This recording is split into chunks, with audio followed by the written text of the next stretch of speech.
Hey guys, Bird's here. We're going to get to the show in just a sec. But first, if you're ready to save a bit of money and play more games, you've got to hear about our sponsor, Gamefly. It's the best way to buy and rent all your favorite games. It's like Netflix. You just go to gamefly.com, pick your favorite games, and have them mailed directly to your door. It's a leading video game rental service. Over 9,000 titles to choose from. You can try your favorite games and movies before you buy them.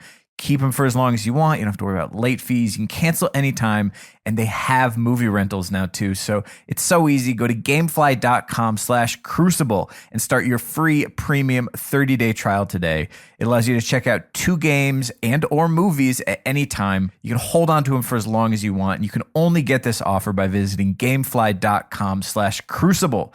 Go sign up and start playing all your favorite games absolutely free for 30 days. On to the show. So, guys, guess what? Yeah, what? I got my first We Ran Out of Medals this week. Oh, cool. Congrats, man. Yep, Congrats. 25 uninterrupted kills. I actually had 28 in the game and went unbroken. No big deal. Oh, nice. Hey, that's a big deal. You haven't done anything like that. Wait. Yeah, well, Swain. no, I mean, I felt really great. I was playing at the top of my game. Scout rifle, Queenbreaker's bow, kind of like an edgy setup. Not really the meta. Yeah. So Sure, Swain, I realized. But yeah, why were you using Scout Rifle, Queenbreaker's bow? why? I mean, that's not really your standard loadout, and you're not really that edgy of a guy. Well, I mean, I like Queenbreakers. Like, I'm decent with it, but Yeah, Swain, you know what's up, right? This sounds a little fishy to me. okay, all right, fine. It was on my alt account. I'd only done the Prison of Elders Year 1 version, so I had a 170 Queenbreakers that wasn't leveled up and a blue Scout Rifle. Yeah, all right. It was my matchmaking settings hadn't kicked in yet, so it was an easy lobby. But I didn't even have Queenbreakers leveled up, so there was no hidden hand. There was no hidden hand. I bet he saved it too. Of course. You posted on Twitter. Congratulations. No hidden hand on Queenbreakers. That's something.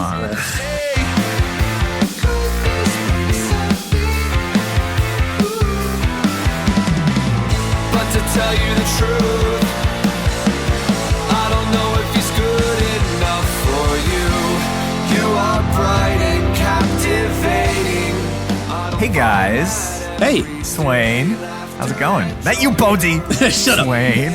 How's it going? It's going great. Birds, how are you? I am just primo. On to the show. This is Crucible Radio. For all things Destiny PvP. Oh, and Bones is probably fine. Is it still Bones, or are you doing this show as your alter As LaCroix Smurf boy. ego? LaCroix boy.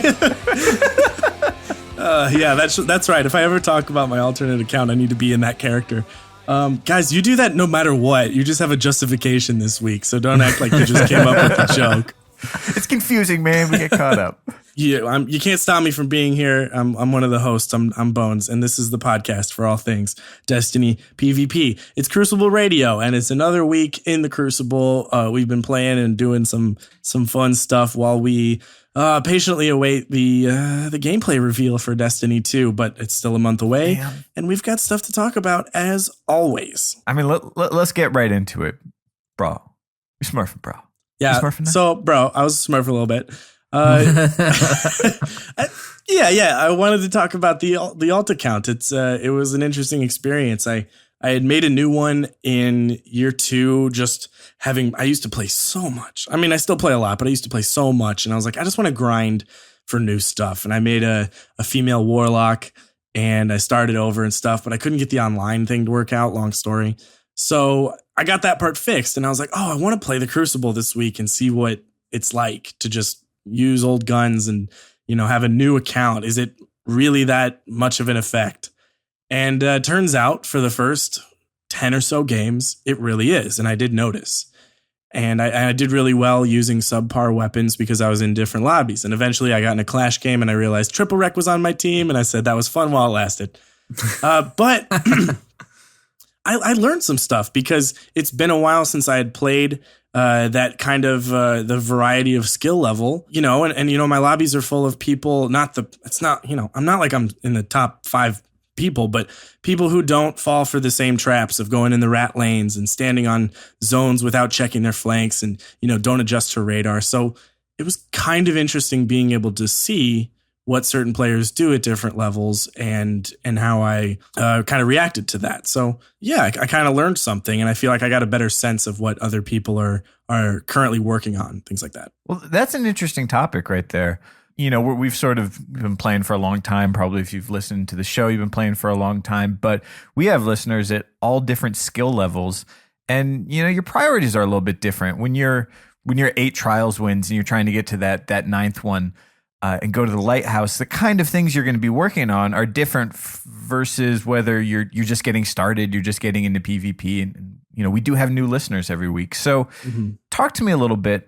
At that level of play, what are the kind of mistakes people are making, and what do you think are sort of the first things that if they sort of focused on those, they wouldn't be so susceptible to Bonesy going on a rampage?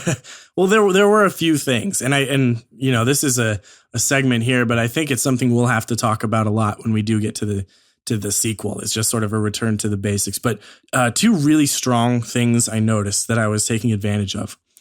One was rat lanes, which I mentioned earlier, and we used to talk about this really often on the show, which is going to the places you always get in fights.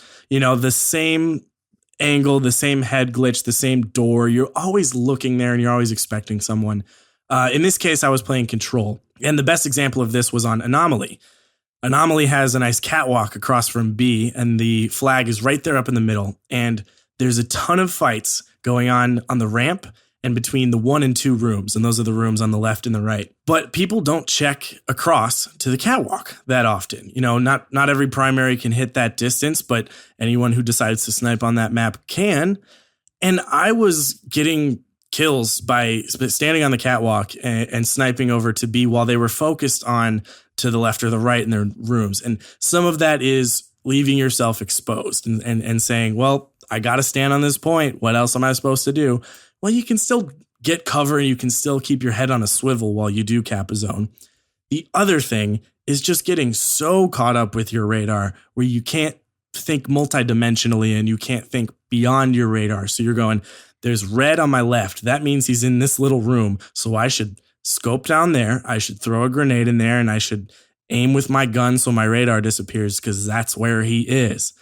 Mm-hmm. That is my cue to say, well, I got plenty of time to line up this shot and I'll just check this frequently. And that kind of leads into the next part, was a return to those spots. So not only were the common engagements happening, someone up on B, they're trying to cap the zone or they're trying to defend it and they're getting really distracted by their radar in close range, but I was killing the same person a couple times doing that. So not only did they make that mistake once, but they made it 2 up to 3 times.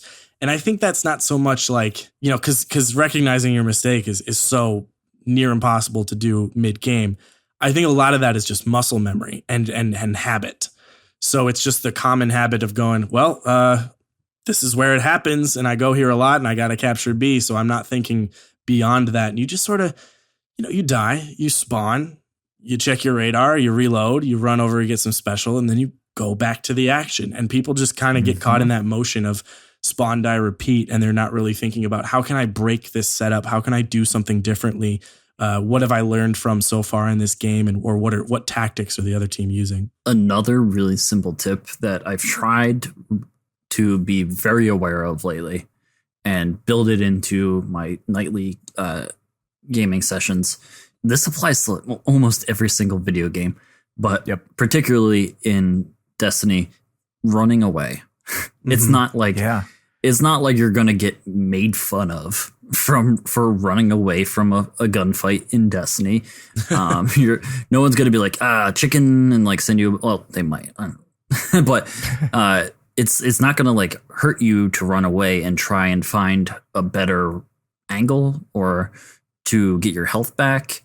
And a lot of times running away leads to another skill set of baiting people, which I'm sure you did a ton of, Bones, because yeah, I mean, of course. And that's, you're really leading up to the third major thing I noticed, which is has to do with running away, bait, and movement, which is reacting and moving in a gunfight. So in a 1v1 duel, what are you doing mechanically versus what I'm doing mechanically so we win? Obviously, if we both shoot each other at the same time, we're going to trade. But there's things that you do to get an advantage and to throw off the other person's aim. So I noticed a lot of engagements where just I shot 4 rounds with my scout rifle and they just sort of maybe moved to the right or left, but at a very even pace while they aimed. And that was sort of it. It was like, all right, if I just keep doing this shot, I'll win this engagement. If I can throw them off somehow, even better. So I think a lot of people, it's tough, one, to multitask mechanically with hand-eye coordination, and that's a skill that everyone's working on all the times. But I think people forget that you can totally just break up gunfights with pauses and with different moves and with ducking back into cover. You know, it's like tunnel vision where it's like, there he is. I must shoot all shots now to kill him as fast as possible. And it's another reason why hand cannons are so good is you can take a shot, get that 86, duck behind a wall.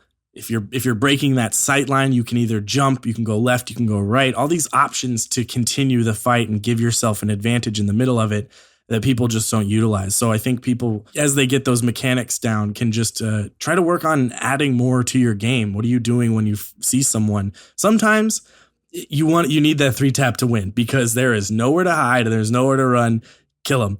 Other times you get caught in a fight or they're far enough away where your move should have been to escape and you just think, well, I'm here, so we got to fight. All in all, it was really interesting and I had my fun. I'm not going to lie. It was a nice break from getting my own frequent deaths in the Crucible.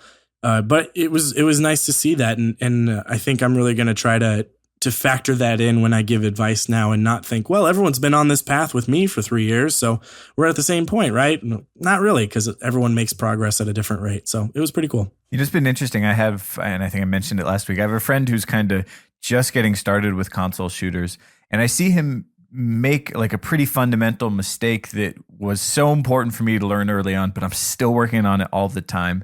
And that is, I mean, you had mentioned so much of it, of focusing too much on your radar or focusing tunnel visioning in too much on your opponent, or just like falling back to get your health. It is this kind of combination that as you get better, you have to work on it, but just of switching, check your aim, check your radar, check your health, check your radar, check your health, check your aim, check your aim. That it's easy to get snuck up on when you're in a gunfight because you're not looking at your radar. It's easy to get into a gunfight, get a bit of cover, and then just charge back out because you haven't looked at your health and you realize, if he as much as touches me, I'm in trouble.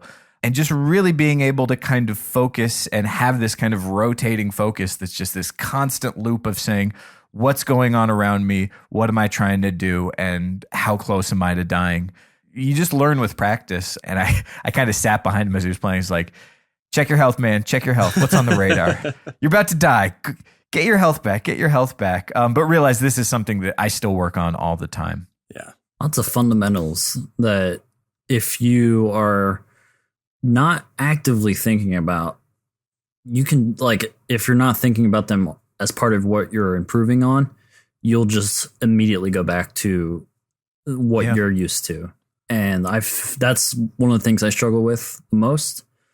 And I found it helpful if I have just like a little set of like Post-it notes set up on my monitor that says, don't keep dying. It's very simple. It's just like it's just little notes to like when I'm looking at my monitor or when I'm dead, I can just like look down and say, all right, those are things I need to focus on.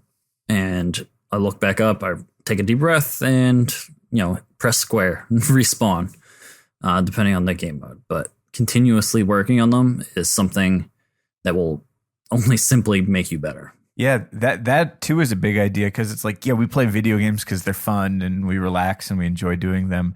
But it's important not to go on autopilot, right? Like always be telling that story of, okay, engagement's heating up. There are already 3 people shooting. I'm going to flank around. Or I need to get my health back and I saw someone on the radar back there, so I'm going to turn and face them instead of just run, find a guy and shoot at him, run, find a guy and shoot at him, mash square, run, find a guy and shoot at him. It's more difficult, but I think ultimately it's more fun in addition to helping you kind of play better to have a story as you're playing. Yep. All right. Well, Bonesy, hopefully the matchmaking system has correctly identified you as the hacker smurfster that you are. Yeah, at least I'm not using a mouse and keyboard. Am I right?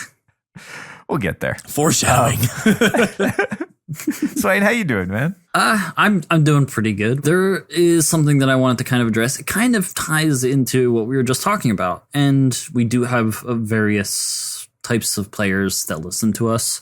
We have people that are really good. We have people that are just starting. We have people that have been grinding it out day after day, trying to get over 1.0. That might be their goal every week. But it's not something that gets talked about a lot because Destiny community is very positive for the most part. And I kind of like got this thought based off of what Fallout just did. He gave away a copy of the digital edition of Destiny 2 to someone for just congratulating someone after a match by sending them a message. It's like, GG, great golden gun, or 6 snipes, or whatever. Something to, inject some positivity into messaging and all that. But as the player base has shrunk down, it's kind of magnified both ends. It's magnified the good and it's magnified the bad. People sending you messages after a game saying, sick lag, or like great red bar, or, just straight up insulting you. They don't even know you because they killed, they let their tilt get the best of them. And they felt they needed to take it out on a player that is better than them, or just simply someone else that was in the match. So I wanted to put this out there because I've dealt with a lot of this criticism and such in different areas of life, whether it's Twitter, real life, all that. But I don't want everyone to get discouraged, especially if you are one of those that is focusing on improving and trying to get better. Don't be afraid to keep going. It's not up to someone else to judge you, what weapons you're using, what loadout you're using. Just keep using it and keep focusing on what helps you enjoy this game and what helps you get better. If that's your focus, you want to get better, use whatever you want. Maybe don't say sorry about it. Is that the... I think you're onto something there. Is that the thing? But for real, I don't want someone to get a bad message and say, you know what, that's discouraged me. Like, this community is butts. Like, I'm not going to play anymore. There's plenty of positive people out there, and I want to take, I always ride the coattails of Fallout plays. So I'm not giving away anything this time around, but I do think everyone should take a moment anytime they play and take note of someone that was really good, or someone that, bested you in a gunfight once or twice or 10 times in one match. And just send them a message. It could be simply a GG. It could be more than that. Be a little bit detailed. I very much enjoy trying to bring the positivity back. And I think we need it right now. I agree. I mean, that's the thing, right? Like, it's a double-edged sword when you have a game like Destiny that is such a big umbrella. It brings so many people together, and we all have, we can all talk about the connections we've made that we never would have had in our lives if it weren't for this game. But it's also a game with a huge presence on the internet, and the internet is the internet. There are nice people out there. There are jerks out there. And for me, it's always just been about, why do I do this? What is the thing that makes me enjoy it? I feel myself getting tilted sometimes, and being on that other end of just like, get off my back. Stop sniping me. This guy is always there. And it, you can go all sports psych, Steve, but it just helps to remember, why we like this game and what about it makes us happy, and that every person on the enemy team who's so good, who's too good, and is just ruining you, they might be on your team next time, or they might have just been on your team to begin with. We're all playing the same game, and we're all this in it. Is a little bit specific to me, but recently someone was like, why does Swain's a goon? He only makes montages of supers or some other nonsense. But it's like, yeah, that may be all that's in that montage, but I didn't make it for that reason. I made it because I really enjoyed every single clip that's in there. And I want to go for an angle that's like, I want people to be enjoying this game and playing this game. And that's what's fun. That's what's fun to me. Those weird moments in Destiny. And it shows people really enjoyed them. And that's kind of like where my mindset was when I wanted to say this, was like, enjoy it however you want to. Make a heavy ammo montage. Who cares? Yeah. If you're enjoying it and you think those rocket clips are really fun and interesting, do it. My thing now these days, like, if you play 10 games of Clash in one night, have 9 of them be using the meta, trying to win, getting those good clips, and have one game doing the dumbest thing you want to use because you got an ornament on Telesto and you want to see if you can get a kill with Telesto. Just do that. And you know what? Of all the games that night, save the clip at Telesto. Yep. Because I've seen every triple kill in the world, and I've seen a lot of great breakers and stuff, and I want to see a lot more. But hey, I would love to see a kill at Telesto and find what gives you a little laugh or something like that. Like, I forget what I was using the other night where I just started laughing because I did this thing that shouldn't have occurred. I was using some silly gun and I said, no way did that just happen. And those feelings are what I go for now, and don't care who cares? Use whatever, don't apologize. My favorite one was like the end of the last montage where I'm just punching people into walls. Like the physics of the game was just like an advantage for a Sunbreaker, punching someone across a map. Absolutely. It's fun. That might be like a banner specific one for me, because everyone's had that banner match where it's like you're off to a real bad start. They've triple capped you. Like somebody drops off your team. They're 5,000 points ahead. In that scenario, the last thing I want to do is drop off. It's more like, oh, so that's how it's going to be. Okay. And then it's like, all right, what am I? I'm going to pull out Jade Rabbit to do this. Like, it doesn't matter at this point. We're probably not going to win it. If I'm going to go out, I'm going to go out on my own terms. All right, guys. Well, we have got some questions. These are coming from our Patreon supporters. Thanks, guys. We love hearing from you. And we actually, I always love these questions. We got like some serious questions this week. So let's get into it. Some hard-hitting stuff. First one from Danny. He asks, do you guys think that in Destiny 2, the range, impact, and other stat bars should be the same across all weapon types instead of just a single weapon type? Example would be a sniper has a really long range, shotgun shows almost no range. So we haven't talked about fruit space in a while. Yeah, which is Sage Merrill's terminology for that exact stat bar system that we see. We just think stats, but they see it. They call it the fruit space, and it does work kind of weird. It's different for each gun class, things like that. It changes based on whether or not you're in orbit or in game in some small cases. Don't get too worried about that. But I think in a lot of ways I appreciate the separation between weapon types. So I know the impact is not universal, but I know what it means for snipers, and I know what it means for a hand cannon. And that part of that is just learning. And Destiny came out, there was a lot to learn that wasn't explained in the game. I remember a lot of times people asked for numbers, like put a number next to that stat so I at least know what that means. Yeah, that could be helpful and stuff. All in all, I think there would be probably a lot of changes to the way that stuff is displayed. But I have to say that I appreciate the way it works, where it's got this universal look, but I can at least tell the difference. I think maybe just one indicator of saying, here's a hand cannon stat bar versus snipers, and then we can still keep the same visual format. I don't know. What do you guys think they're going to do with it? I think it's tough simply because of different archetypes in amongst each one. If you had everything even across multiple weapon types, you would see, like for shotguns, it would be like almost no range. Mm-hmm. You would see a very tiny tick on the range thing.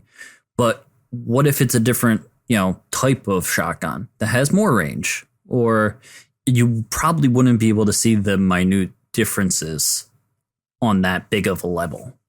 So you would look at the shotgun and say, oh, it looks exactly the same as the other one, simply because it's so zoomed out on the range, the range bar, that you can't even really tell the difference unless you get out your pixel counter. I do think that having talked to Sage and talked to the devs a little bit, I have a feeling that these problem areas, the things that they're upset with, they're going to want to tackle in Destiny 2. They're going to want to say, we don't want that problem anymore, and try and find a solution. And they've probably spent the last 2 or so years finding said solutions. Yeah, well put. I mean, the main thing I want to use when I'm picking is not to compare a shotgun to a sniper, but to say which of these 2 shotguns sort of comparing within that type. So, and yeah, who knows what we'll see in D2. But if I can say anything positive about the fruit space, it's that it doesn't confuse me too much when I drop into the game, because if there were a universal range number, or it says 90 next to my 1,000-yard stare and 2 next to my Matador, and then I drop into a game and I'm like, okay, what the heck is 2 range? You know, what is 90? Do I need to know? Is that yards? Because the sniper, I can sit in the back of the Cosmodrome and hit that walker from this distance. What does it mean now? So simplicity can also be the right answer in a lot of cases. But yeah. By the way, fruit space, we've been saying that. It's the idea that you don't want to compare apples to oranges. You want to compare apples to apples. Go listen to the interview with John Wisniewski, Sage Merrill. They explain it well. All right, we got a next question from Jacob, a bag of donuts. For once, a serious question. Appreciate it. That is the theme of the night. Do you believe shotguns are an easy button? Taking away all the ammo bullshit, the straight up usage of the weapon. Do you think it's too easy? I don't think so. Maybe. Quick answer to this. Yes, I do. Simply because if you take everything else out of it and you say, if you give us all 3 special ammo choices or 4 special ammo choices and say, which one do you have to do the least amount to get this 1-hit kill? It's usually shotguns. That's fair. That's true. But the reason shotguns become more advanced and more harder to get kills with, or more precise, is simply the movement that comes along with shotguns. Someone can be very aggressive and jump around and slide in and do all sorts of different movements and still have the deadliness of the shotgun. Yeah, a very popular word these days is skill gap. Talk about reducing the skill gap. This game had a bigger skill gap. I think shotguns are not an easy button in the sense that if I switch to this weapon, I will go flawless quickly because it is an easy button. It gets me victory. I don't think it necessarily gets you victory. I think where it becomes the easier choice is that it keeps a lower skilled player in the game, which, as much as some people may want to disagree with, is important for a video game success, because you need something where a player can pick up a gun and say, what's this whole Crucible thing about? Go in and have fun. And to have fun in the Crucible, it means, not dying 20 times and getting 1 kill. It means getting more than 10 kills or whatever and dying less. So it does allow players to just get the kills that are a little harder to make with other special weapons. But hey, that's what weapon choice is. So I think it's important that we have something that's a little easier to use, at least in that sense. And in many cases, like what we already talked about, players who are just trying to work on getting comfortable in the Crucible aren't going to be in the lobbies of people who are talking about skill gap and really wanting to, farm those breaker clips and stuff.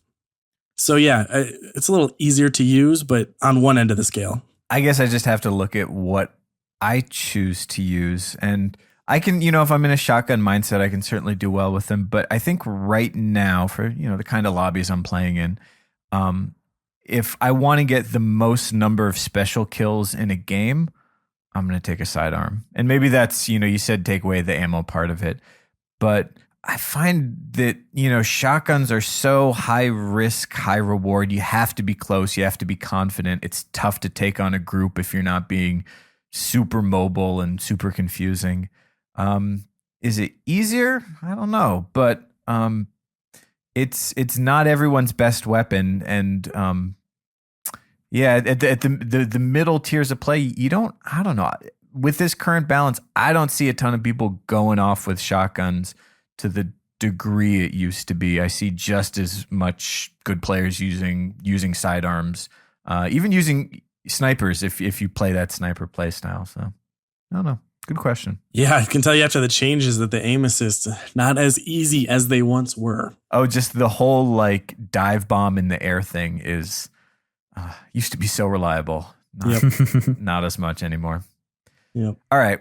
We got a very serious question here from Top Trick. Nope. This is actually serious. I have a sort of layered one because me and my buds discussed the crap out of it. Do you think or hope the classes will actually be closer to the quote unquote real archetypes? As in, why is Titan the most mobile when in reality shouldn't it be the Hunter? Destiny 2 gets Destiny Boo gets a reboot for balance, so my clan is hopeful. Warlock, keep long range melee, but it's weak. High recovery, strong as super, but less often. Hunter, highest jump, fastest ground speed, weak everywhere else, long range fighter, stronger knife backstab, weaker super more often. And then Titan, slowest moving, highest armor, in your face. I know it's like a whole separate topic. I've thought about this one the most when I read this question today. Yeah. Because this question asks very specifically about contracts and player fantasy, which we talked about recently. Player fantasy is, what do you see yourself as? Are you a sniper? Are you a stealth assassin? Are you a break down the wall Kool-Aid man, kill them all kind of thing? And these classes in some ways do represent that. Titans do get in your face. You can shoulder charge and get that nice punch and launch someone into a wall with your fist, and Warlocks are clever and use pocket sand or whatever.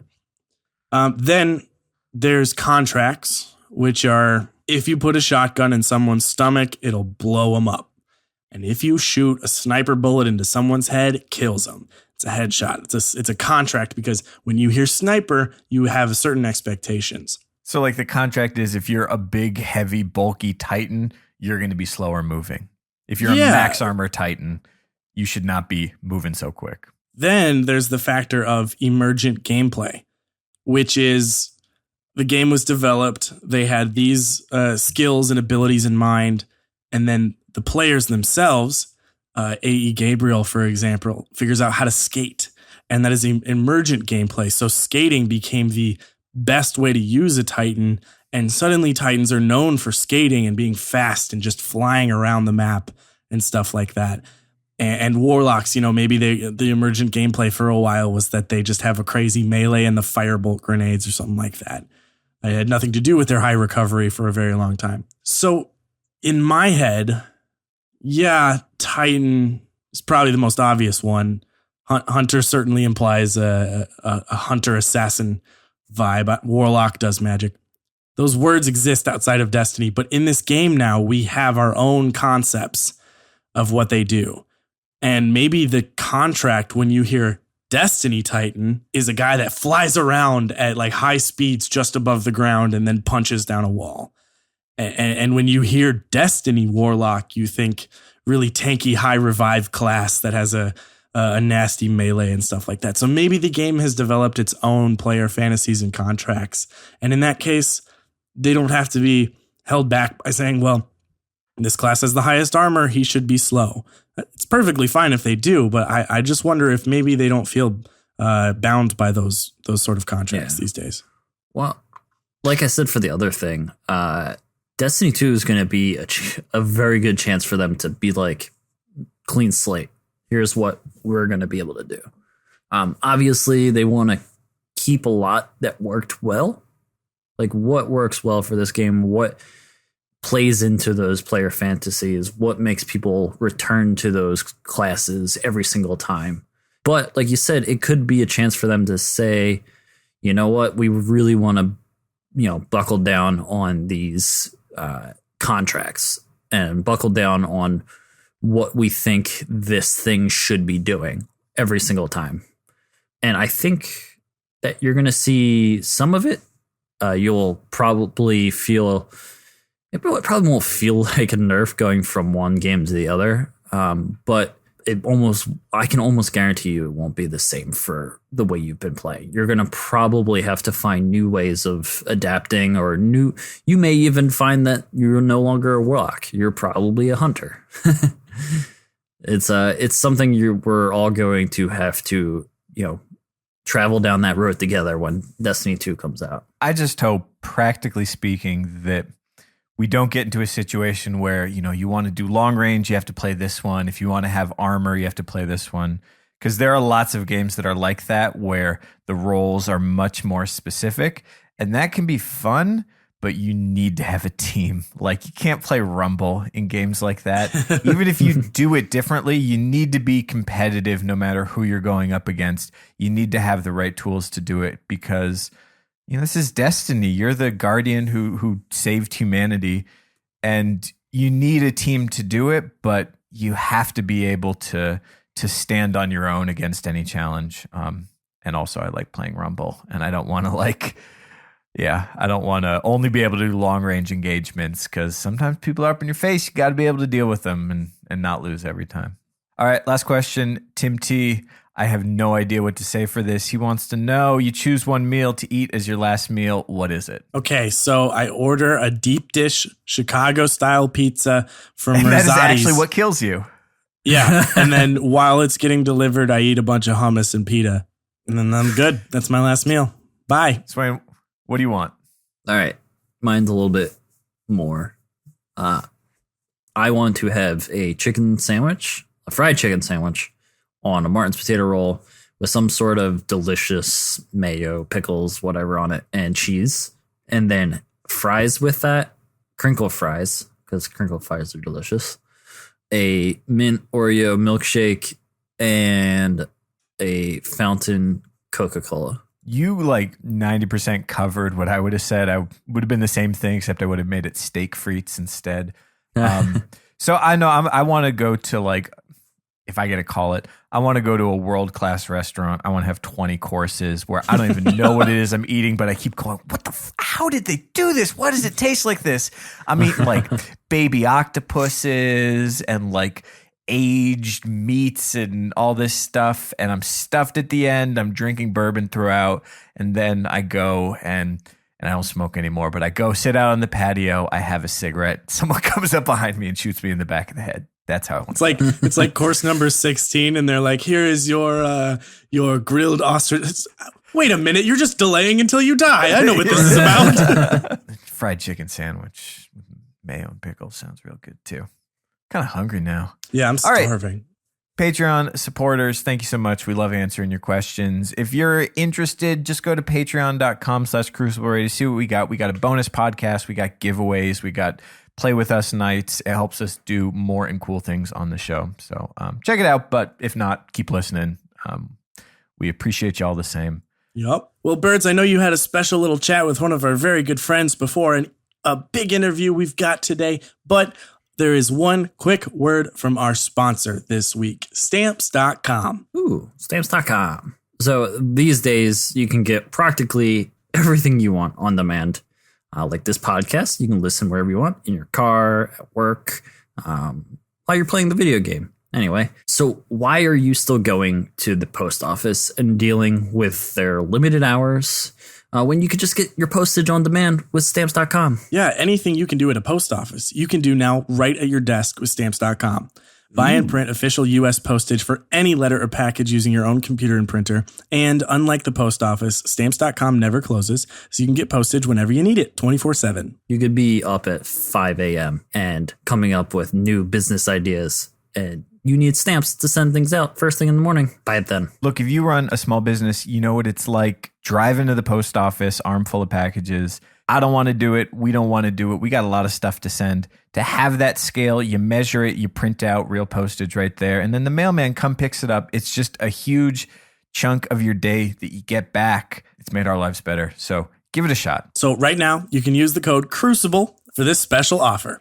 You get a 4-week trial, which includes postage and that digital scale. So don't wait. Go to Stamps.com before you do anything else. Click on the radio microphone at the top of the homepage and type in Crucible. That's Stamps.com. Enter code CRUCIBLE.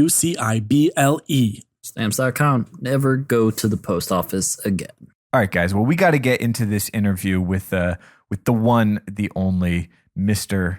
Professor Dr. Lupo. He's going to teach us all about this new PC thing coming along. But we actually have another friend of the show who I had to bring on. I'm going to talk to him real quick here because he's got something very exciting coming up on his show, Crucible Boot Camp. So let's hear from our good buddy, Mr. Keen Koala. Hey, Keen, how's it going? Good. How are you? I'm great, man. Hey, so you are the host of my favorite Twitch Destiny strategy show, Crucible Boot Camp. Tell me what the show is all about. Oh, this show is all about gameplay review. So I took this idea that in a lot of sports, you got a coach, and after game day, you review tape, or before game day, you review tape in order to improve. It's sort of supplemental to your normal practice. And so basically what I do is I have people send me in gameplay footage, whether it's Rumble or Trials or Threes, and then I live stream it and critique it and tell you what you could be doing better and give you some tips and tricks for you and all your peers to improve. Well, okay, so it's easy enough to do after the fact when you can watch it. You've got sort of all the time to think, but how does that actually help when you're in game? So the goal of gameplay review is to point out your mistakes, and so you can consciously make an effort to not make those same mistakes in game. The best way to do this is really focus on really small incremental changes. So let's say you push too hard into the enemy players, and that's something that I might critique you on. So what you would focus on instead is maybe you wait a second, or you start sliding or jumping into those engagements and sort of extending that time that it takes you to get into those engagements. And then eventually the goal here is so you don't have to think about it at all, just through a practice regimen that you set up for yourself.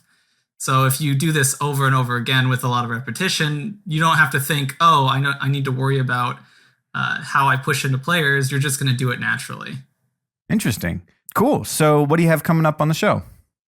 So on the show, actually, Lumi agreed to send me some footage this week as a special guest. So we'll be reviewing his gameplay. And it's a really unique opportunity for the show because most of the time I review gameplay of average players. So it'll be awesome to see what a top tier player does right and does wrong. And I think it'll surprise you that even at the very top, people can tend to make the same mistakes that you or I can make. So it'll be really cool to see that. And it's a great opportunity for everyone to be able to learn from someone like him. Interesting. So people want to see it, Lumi gameplay review. How do they find it? When, where? So you can catch it live on my stream, twitch.tv/KeenKoala. That's going to be Monday the 24th at 7 p.m. And if you can't catch it live, then you can catch it on my YouTube channel at Keen Koala. All right, man. So that's the 24th, a week after this episode drops. Be sure to check it out. We'll give another plug next week for those early morning Monday listeners to check it out.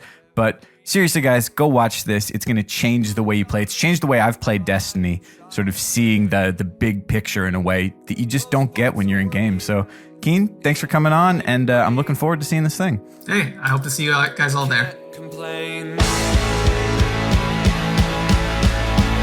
I can't complain.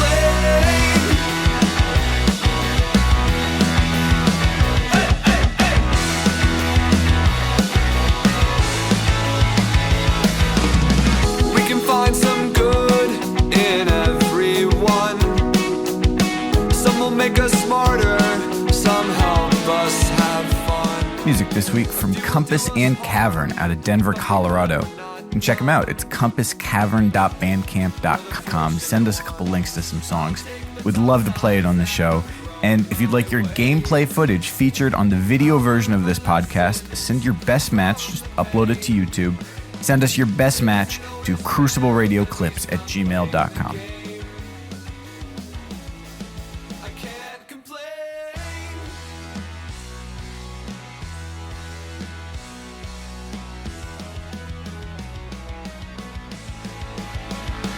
Oh, I just want you to know that I am grateful for every rise and fall. I want to show that I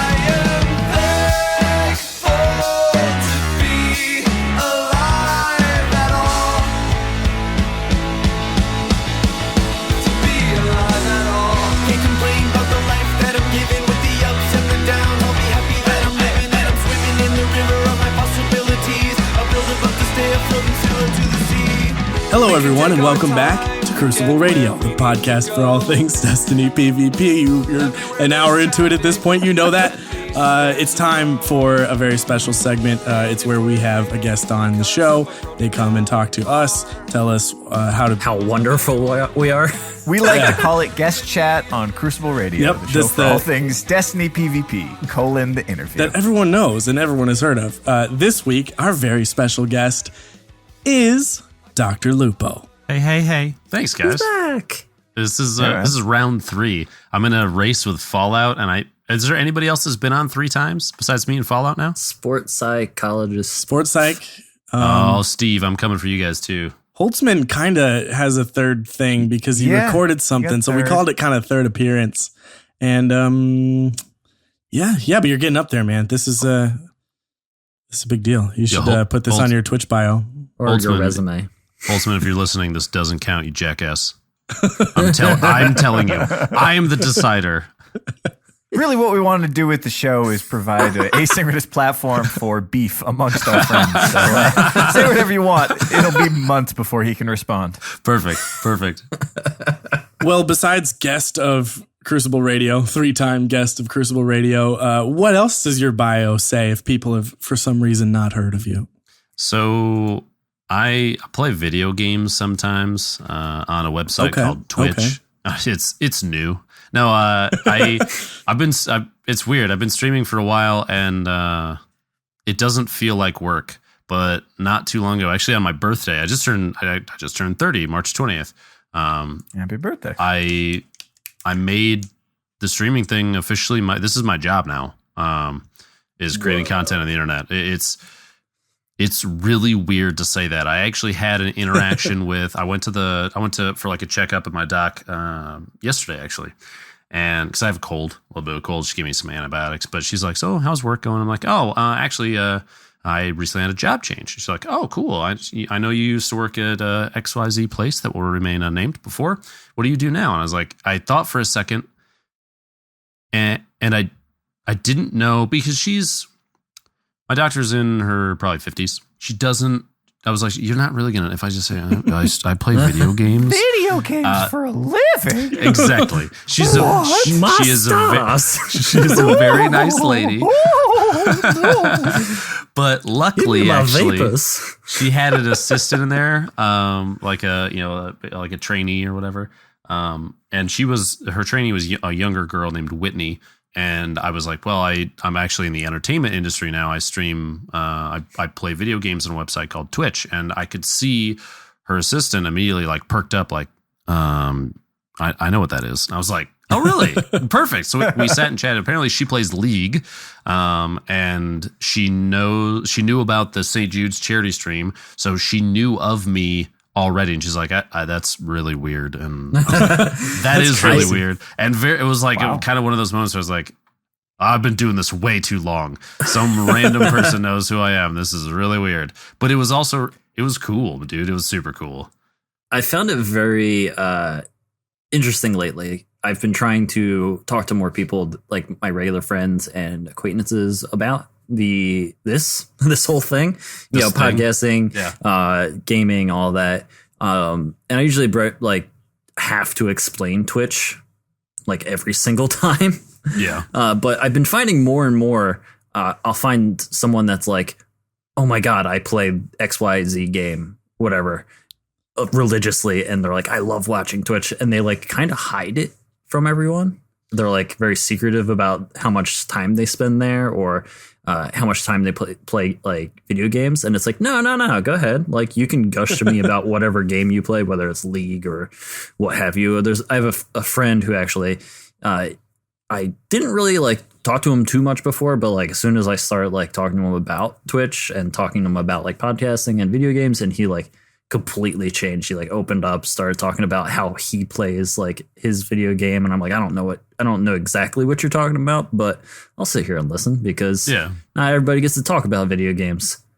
It's very weird. It's still like taboo among some people, because like they don't want to like, even like his girlfriend is like, "Oh my God, you spend way too much time playing video games." But it's like, well, can be a job eventually if you are dedicated enough and you're entertaining and all that other secret sauce. Or you get lucky and you're a jackass like me. Yeah, even we can make it. Lupo, I thought you were going to say that you told your 50s doctor, like, I'm a content creator, I stream on Twitch, and she was going to be like, oh, you're that mouse and keyboard scrub, aren't you? And I would have been like, yo, bitch, it's going to PC, fight me. 1v1. 1v1 me, scrub. Do it, you won't. Doctor versus doctor.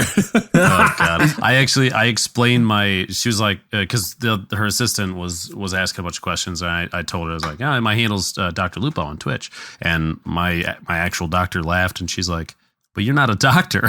Well, that is extremely true. You are correct. Called out. I'll admit it On now. the internet, Stream. all doctors. Everybody out there, listen. I'm not a real doctor. I'm not actually a real doctor, but I play one on Twitch, and that's okay. It's okay. Is your standard go-to when you're kind of testing the waters with someone who may not know about it to say, I'm in the entertainment industry? Because it's if I don't know, like, recognize that person, I always think, oh yeah, they're stripping. Well, I mean, are you stripping also? No, Birds, you know the answer to that, young man. Okay, I need to get into the private stream. That's the after hours. Who I meant to sub. After the podcast, I actually do my other stream now. Lupo After Dark. It's funny. Lupo Nights.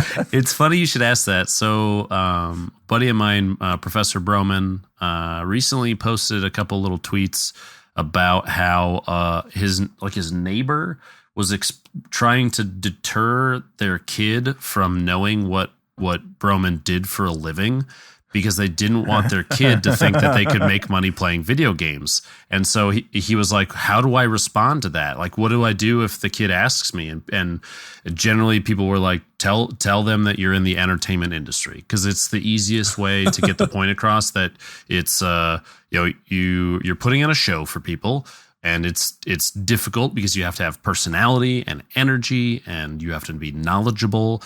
I mean, you can't, although now that I say this, something is going to happen on Twitch and it'll be a thing, but you can't put a tree stump in front of a camera and have it be a good stream. And of course, people watched a freaking deer for 48 hours or something automated in GTA 5 that could live forever, run around, and just do nothing. Did you ever see that? That shit was insane. And I will openly admit, when there were maybe 49 or 50,000 viewers, I might have been one of those people for like a half hour, because it was dumb. People were like freaking out, and that's Twitch. Twitch is like it's fanatical, and it goes in waves of what is the thing at the time, and I think that's really cool. But it's also really volatile, and it's really scary. I mean, even right now, like you said, Destiny 2 is coming out, and it's on PC, and that's going to open up the doors to a lot of change. Twitch in itself, the viewership of Twitch, 60% of the viewers that watch Twitch, they only watch PC games. They don't watch console-only games. Huh. So the Destiny directory has literally only been available, quote-unquote, available. I mean, it's available to everybody, but available to 40% of the viewership. And that's a lot of people. Twitch is like a top 5 viewed website in the world or something crazy. It draws a lot of traffic. And to imagine that when on September 8th, or even the beta is going to be nuts if they allow people to stream it, which they probably will. There's no reason I think that they won't. People like Lyric, Soda Poppin', Summit, you name a big streamer, Tim the Tatman, everybody is streaming Destiny 2.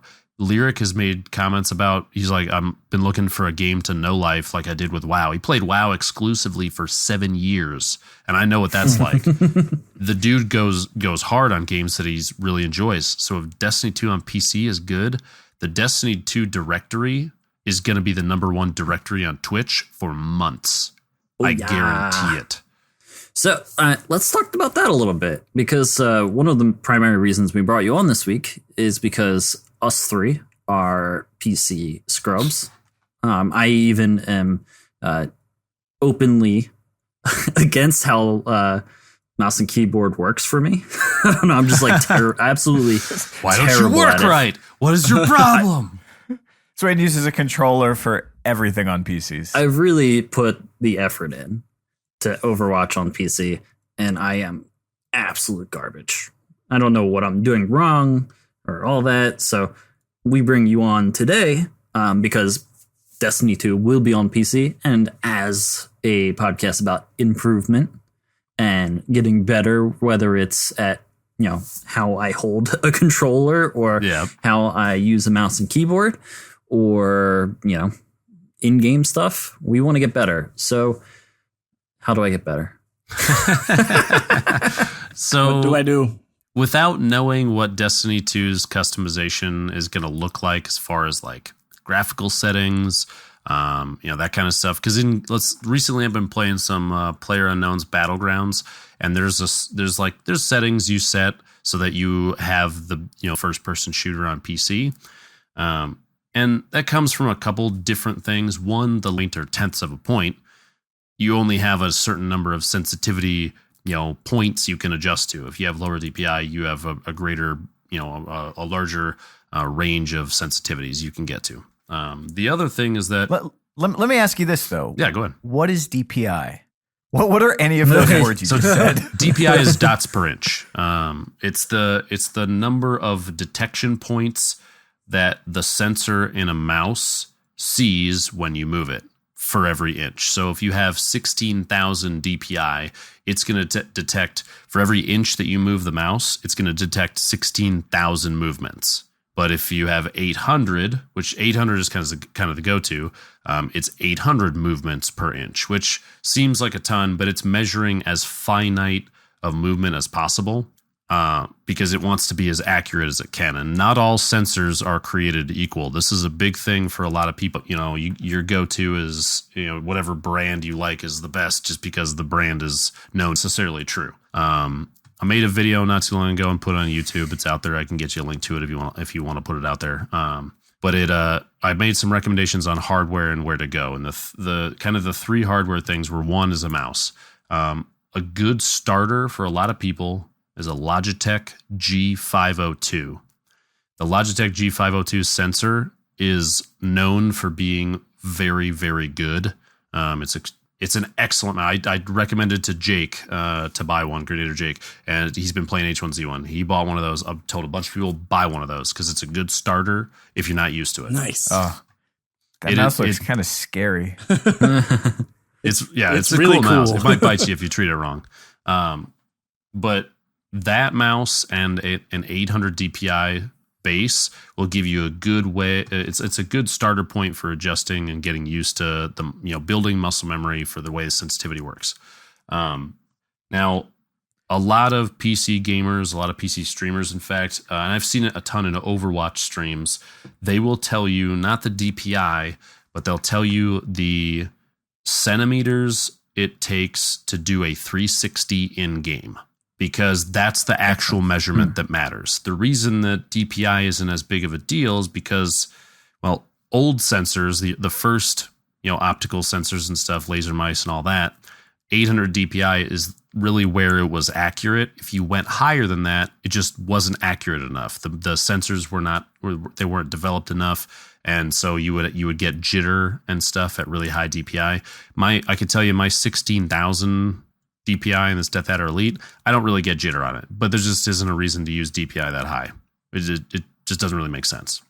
So is the idea that you have higher DPI and it means that you can make more fine-grained movements, or it picks up your movement more accurate? Like, I understand the sensitivity, like I've got to move it 3 centimeters versus 5 centimeters.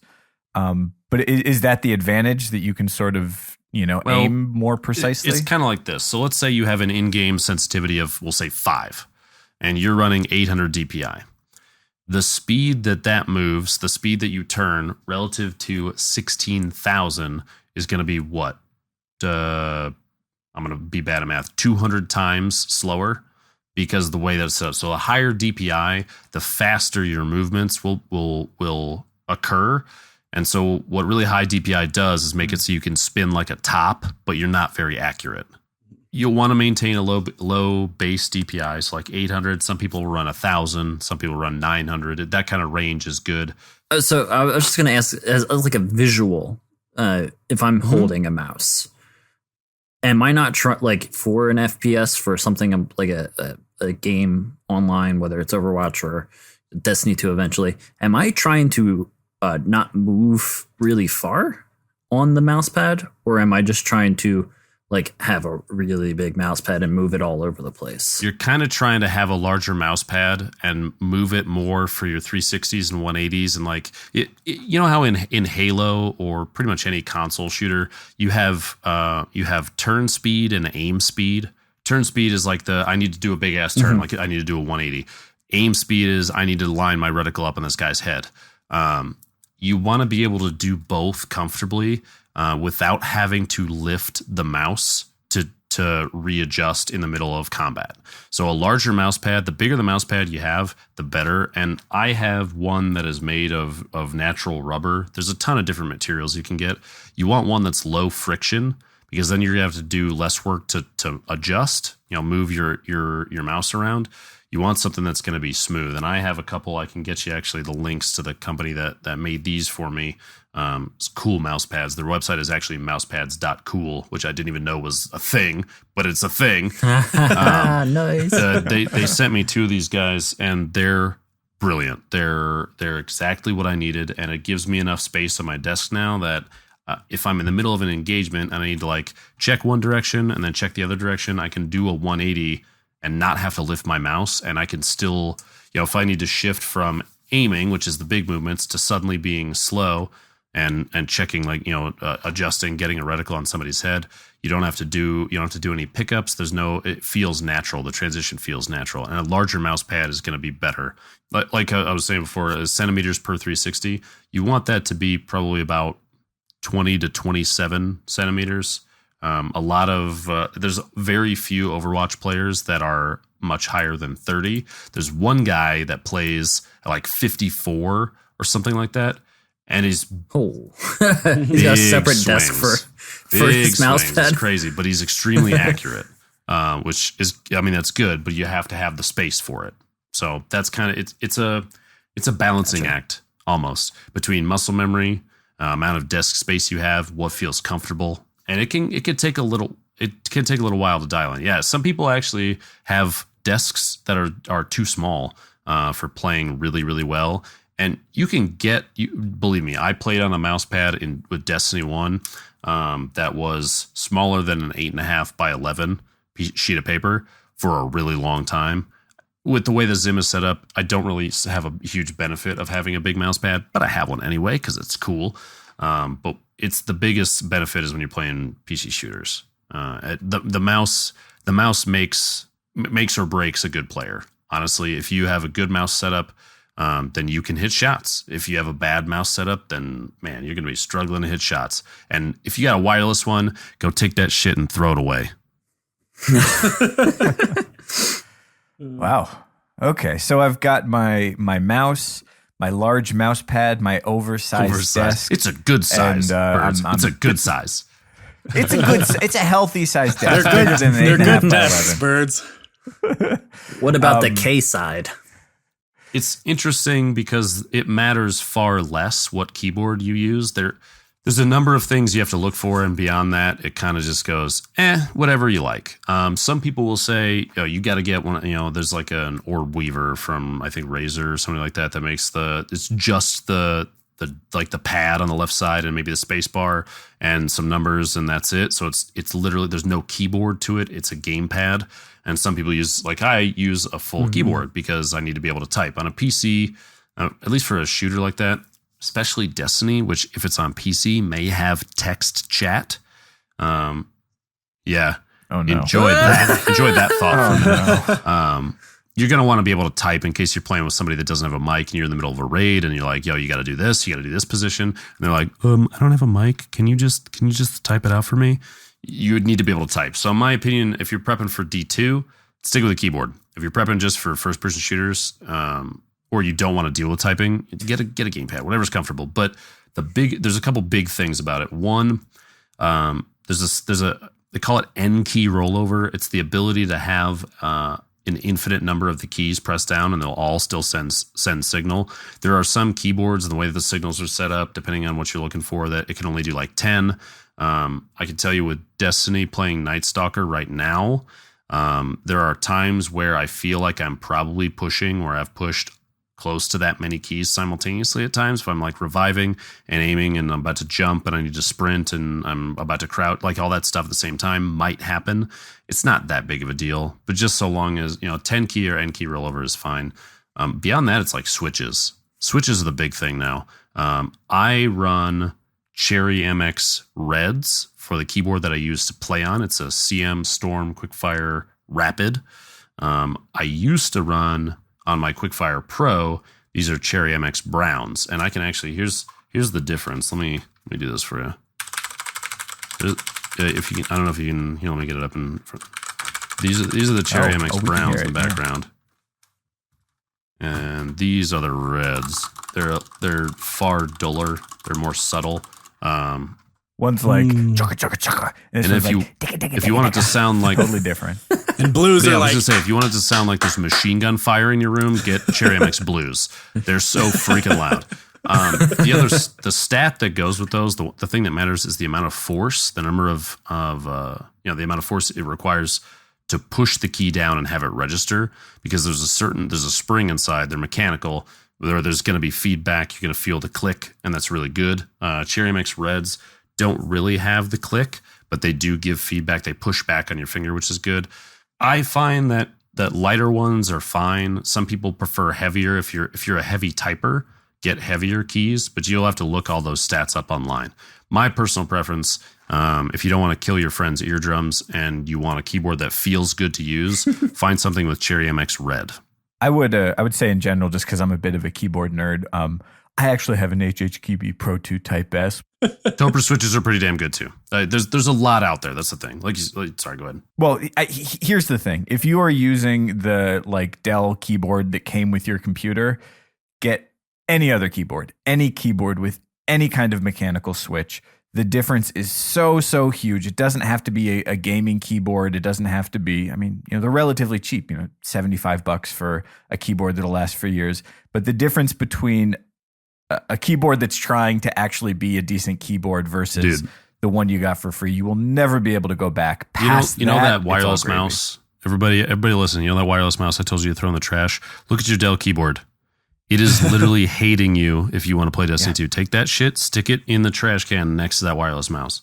Go buy new ones. Go buy new ones. It's okay. If you want to make the investment, tell your partner, tell your mom and dad, say, listen, I want to get good. Can I do that? So, question for you, Lupo. Sure. I think for an FPS, I know a lot of people like to map keys to their mouse. Mm-hmm. Do you think people will prefer to do that for an FPS like Destiny 2? I think it's the most intelligent thing that you can do if you want to be versatile mid-game. You only have 5 fingers on kind each of like hand, a man. scuff. Yeah, it is. It is. It's exactly like that, right? Because you can only do a certain number of things at a time. People have watched my keyboard cam on stream before, and they're like, "Yo, your fingers shouldn't be able to do that."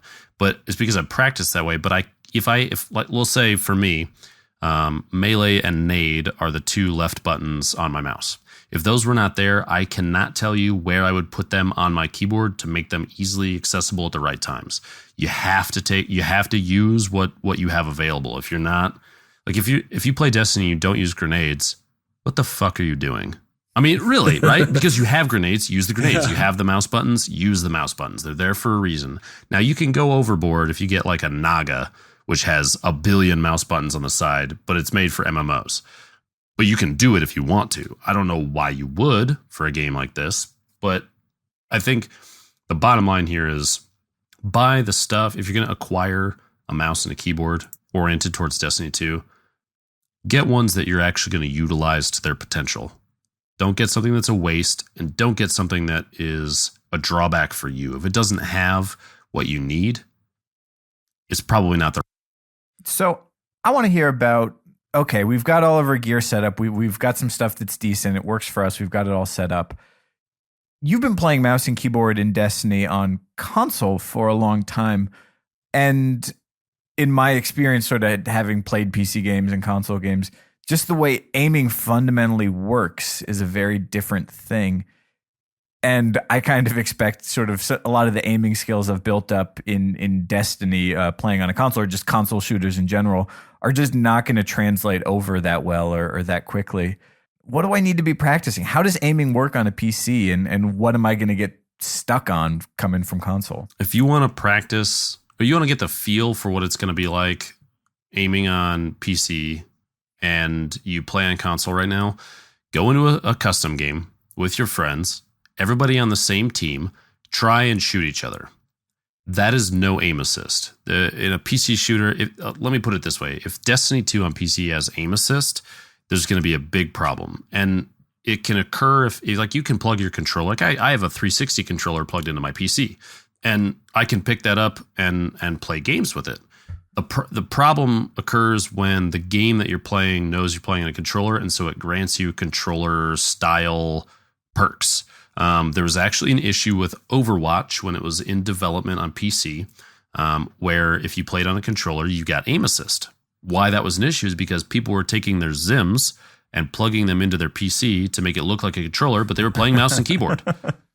And in this case, it was a big problem because the way the engine was designed, they were mouse and keyboard players playing against other mouse and keyboard players, but some of them had aim assist and some didn't. And so Blizzard was like, okay, nobody gets aim assist. You want to play in a controller? Good luck. And that's how it is now. I really hope that Bungie does the same thing, because it'll be a problem. It'll be pretty apparent to people that are that you're playing against. Because man, if you haven't spent a lot of time playing a PC shooter, there is a level of inaccuracy that just naturally happens. You won't see anybody 100% of the time always on target, and that's okay. It shouldn't be, but it should feel natural. The concepts, the ideas behind aiming and how to aim from a console shooter, those will transfer over. Yeah, I mean, you know that you know how to predict where people are going to go, and you can to like get to the body and then lead up to the head if you need to, so you can start body damage and keep them. That kind of stuff transfers over. But the mechanics, dude, it's muscle memory and then some. I've been trying to work on mine to build it back up to where it was before. So I've spent so much time playing freaking Destiny on console that my aim on PC, if I'm not like prepped, it's just terrible. But I've been practicing. I've been playing some Overwatch. I've been playing a lot of Battlegrounds and H1Z1. Granted, they all the engines kind of have their issues, especially the latter two. Overwatch is probably the best out of all of them because there's a low player count, which means there's a lot of low latency. So it should feel pretty accurate almost all the time. You could jump in as like Widowmaker and McCree and test your shot. But if you just have access to Destiny, if you want to know what it's going to be like if you try and play controller on a PC shooter, jump into customs with your friends, try and shoot each other. Good luck. It's going to be a struggle. Okay, well, I've been enjoying this and just listening and trying and like looking down at my mouse pad and seeing if it's the right size. Mine's not. I got a big one. I got one that goes under my keyboard, but I can slide it over. Yeah, this will be fine. I want to take what you guys just said and turn it into an alert on stream. Can I do that? Yeah. Sure. Perfect. Aside from the technical stuff of how a PC aim works and the aim assist and the mechanical things about what you're using, if we're talking more in terms of the shooter that we know and love, Destiny itself, and how the sandbox works, do you expect any kind of changes to Destiny 2 that will be maybe impacted by PC, like, I don't know, sniping or the way hand cannons function as the top gun right now for people with high skill? What kind of changes to the sandbox do you think we'll see because of the fact that we're adding on this entire new realm of gaming? Two styles of platform, PC and console, coexisting in a game is not something that's happened too often, at least at the level that hopefully Destiny 2 reaches. Overwatch, again, is a good reference point for potentially how to treat things. They do separate balancing for PC and console, and they should. Right. Because like Genji on console, way back when it first came out, God mode. Because he could bounce around, super hard to hit, and let's face it, it was not the easiest thing to aim. Trying to get the drop on a Genji early console Overwatch, it was just nuts. That's why he was on every really good team. Every good team had a Genji every single time. He had a couple little glitches with him where you could do like a ton of instantaneous damage and stuff like that. But that kind of stuff is going to need to be looked at in separate, through a separate viewpoint lens. Yeah, separate lens. There you go. That's the word. The words are hard. Okay, through a separate lens, depending on which platform you're on. The same thing kind of applies with Destiny and even the perk setups. I mean, I would be flabbergasted, and I don't get to use the word often, so I'm going for it. I would be flabbergasted if there were any aim assist at all on PC, and because of that, your perks like Hidden Hand, that's not going to be on PC. You won't. It will potentially be a different perk. It might still be called Hidden Hand, and there are things I hope for, like a shared back end, where if I log into PS4, Xbox, or PC, it's the same characters. I would. I know. Put your boners away. Put your boners away. Hold on. The content creators are just all like, "What'd you just say?" No, but if you say it softer and closer, if there's a shared back end, that shit is gonna be dope. It's I know, right? So let's say that happens. In my wildest dreams, that happens. When I log into Xbox or PlayStation, my sniper that has Hidden Hand or whatever the perk is in Destiny 2 says increases aim assist, blah, blah, blah. But if I log into it on PC, instead it's a different style perk. It's still called Hidden Hand. It just does a different thing. Or it's a different perk entirely. Now, gives you 3 hands. It is literally a hidden hand. One comes out of the butt and grabs your opponents. Now, sadly, grabs back. Sadly, that concept is one of the things that makes me think it will not be a shared backend. And I know everybody out there just went, but Lupo. Sorry, that kind of setup to have a perk adjust between platform. I mean, they could have done it. They could have done shared backends now with PS4 and Xbox and just done a check when you log in that says, yo, what console are you on? Oh, you're on PlayStation? You can use your Zen Meteor and your Jade Rabbit and stuff. Oh, you're on Xbox? Yeah, those are locked. We're going to automatically swap them out if you had them equipped. You can't use those right now. Sorry. They could have done it. And that's way simpler. Way more simple. Way more simple. Again, way more simpler than what I'm suggesting with a perk that changes when you're on one platform to another. I got big dreams for it though, dude. I've tagged a couple people from Bungie a number of times and said, yo, can you talk about that backhand, please? Please, can you tell us info, please? And of course I get the cold shoulder every time. This Lupo guy's just obsessed with butts. He keeps talking about my backhand. Yeah, this dude just wants more backhand. There's a hand that comes out. I don't blame them for keeping in the dark. I'm sure there's details that right now they don't even know. They probably have to get, if that is a thing that's on their radar, because a lot of people have been talking about it. I've been talking about it for months. Please make it a thing if possible. I'm sure they have to be like, is this okay with Sony? Is this okay with Microsoft? That kind of stuff. Even the Play Anywhere capability is a toss up right now, and would be really cool to see that. Although it would make me very sad because that means the $100 I spent on the digital deluxe edition on Xbox I wouldn't have needed because I bought the collectors on PC, but that's okay. I bought it on all 3 platforms because we're going to triple platform. There's no reason not to. This is my job now, right? I got to go above and beyond. So content, baby. Essentially. Gotta have that content. There are a lot of things that they could do. There's a lot of things that if it all depends on time, I'm sure. I mean, now they have a release date, so at this point, I would consider that additional features being added to the initial release. There's no more additional features at this point. The game is probably in polish phase. I mean, they've been working on it for 3 years. The sequel, they've put in a ton of work already. I mean, if people are out there saying, give us dedicated servers, if there are going to be dedicated servers, that decision was probably made a year or 2 ago, and we're so far past the chance to be like, hey, can you add this in, please? It's not even worth it's not worth begging them for stuff. I think people forget that they're like, the game's not out yet, so anything can change. No, the game's not out yet, but really. Nothing can change at this point because they're hammering everything down to make sure none of the flaps pop up and the guts are exposed, and you get to see, Eris Morn doing a handstand or some shit. You don't want that. Faces, they look like they're super weird. But I don't know. There's a number of things I've hoped for. I mean, a higher tick rate than what it is now. There's servers in CSGO. Gotta have those ticks. Those ticks. There's servers in CSGO that there's literally never ever been a trade because the tick rate is so high.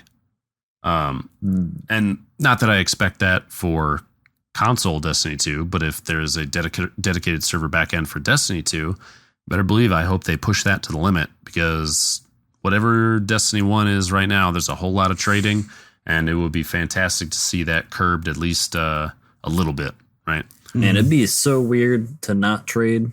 Could you imagine? Or like trade after, like I kill someone after I'm Yeah, dead. you're like, that's such a weird concept. Yeah. Like I heard the shotgun blast like a second before. Yeah, fine, whatever.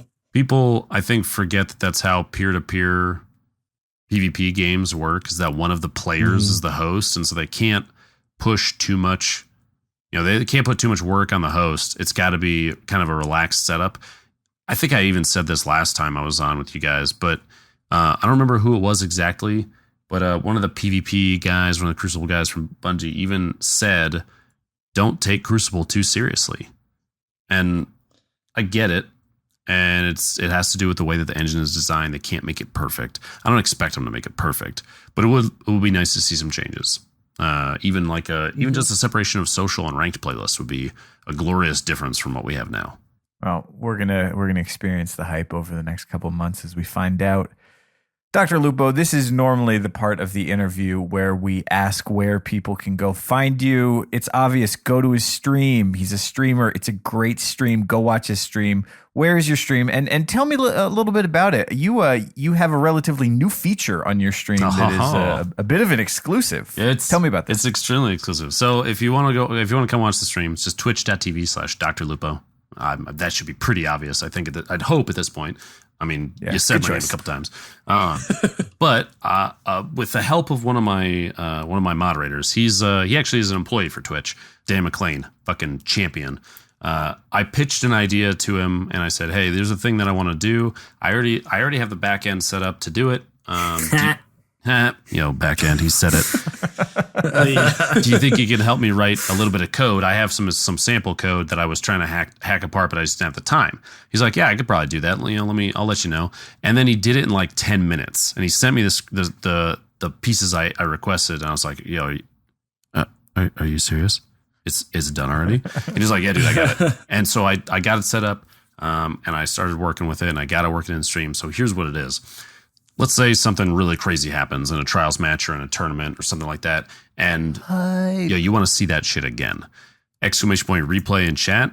A bot that I have watches chat for that command, and I had it at first where it was looking for 10 of them, and then I was like, I need to get it to just show up a lot so that people see it and get excited about it, and it gets more get the word out. So every time somebody says ! Replay in chat, it's got a 45-second cooldown, but it grabs 30 seconds of content on stream, and then literally on screen, live, instant replay. And I think there is one other person that does this on Twitch, Dr. Disrespect. And I got the idea from him, but I was like, I don't really, I looked into installing his thing and like the application and all that. And man, it was just too complicated. And I was like, I want to figure out how to do this myself. And so over the course of, because that's less complicated. Yeah, I know. The problem is that I am a big nerd, and I'm also the kind of guy that's like, I get it. I want to know all the things about how this works. So for now, you want to see instant replay? Swing by stream. Works every time. Exclusive. Ain't getting it anywhere else. Well, it's Stream Magic. It's Stream Magic. That's how it works. Professor Lupo, DrLupo. Thank you for coming on the show. All these pretend doctors, pretend professors. Thank you for coming on the show. Always a pleasure. I say it every time, and I've said it to you guys before in the past. I wouldn't be where I am now if it were not for you. I mean that from the bottom of my heart, dudes. Like, if it were not for the first time when Swain fucking whispered me, I was sitting where I used to stream cross-legged in front of a couch playing on a coffee table. I shit you not. And not really a face cam either, too. No. Like you're just kind of like your finger cams. Face cams are weird. I'm a weird looking guy, so I don't like to put my, it's whatever. But when I got that whisper, dude, I lost it. And I was playing with Ninja. I was like, Ninja, you will not believe who just whispered me. Holy shit. He's like, dude, who? I was like, it's fucking Swain Stash from Crucible Radio. Holy shit. And he was like, dude, you need to reply to him. I was like, oh, okay. I just started typing like on the spot. We were in the middle of a game and I just stopped. I was like, Swain, hi, what's up, dude? And you're like, I was curious if maybe you wanted to, if you had nothing going on, maybe you want to be on the show. And I was like, yeah, sure, let's do it. That sounds great. So seriously, thanks a ton for having me on again, guys. Y'all are the fucking best. You too, man. Love you. I'm all smiley and I didn't say anything out loud. I'm just all right, I'm gonna go buy a graphics card. I'll see you guys later. Yeah. Yo, buy a pair of 1080 XPs. Do it. They're only $1,200 a piece, man. Lupo, I'm about to hang up on this call before you convince me to like spend my rent money. Yo, I could pay for a house and water and power and stuff. Or dude, Lupo said I could buy video cards. Should I do it?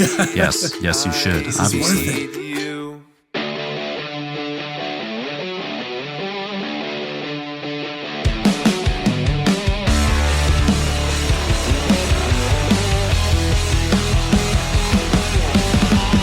I sit here in the same old home, the same old couch, the same old phone. I used to. So here we are at the back end of the podcast. At the back end.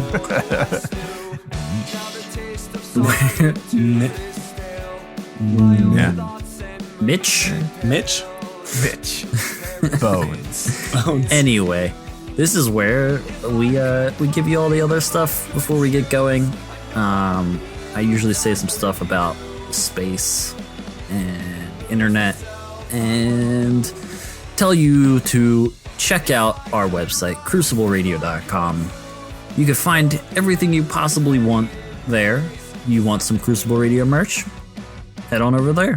You want to check out the video version of this podcast? Head on over there. You want to look at montages or look at maps of different Crucible maps? Now, go there. Crucibleradio.com.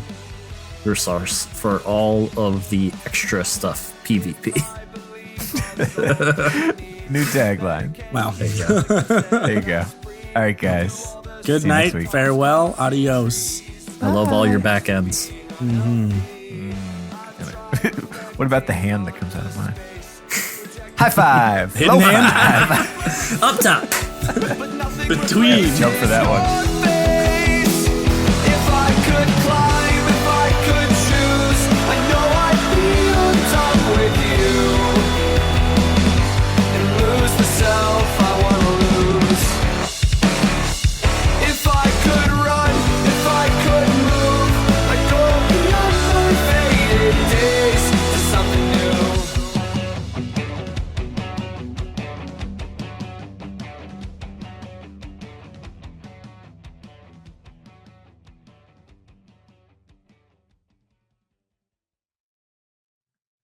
Hey, Keen, how's it going? Good. How are you doing? Oh, pretty good. I'm pretty good. So you are the host of my favorite Twitch Destiny strategy review show, Crucible Radio. What is this show all about? No. I would love to be the host of Crucible Radio, Birds. Are you trying to tell me something? Yeah, all you have to do is defeat me in one-on-one combat. Oh, easy peasy. Okay.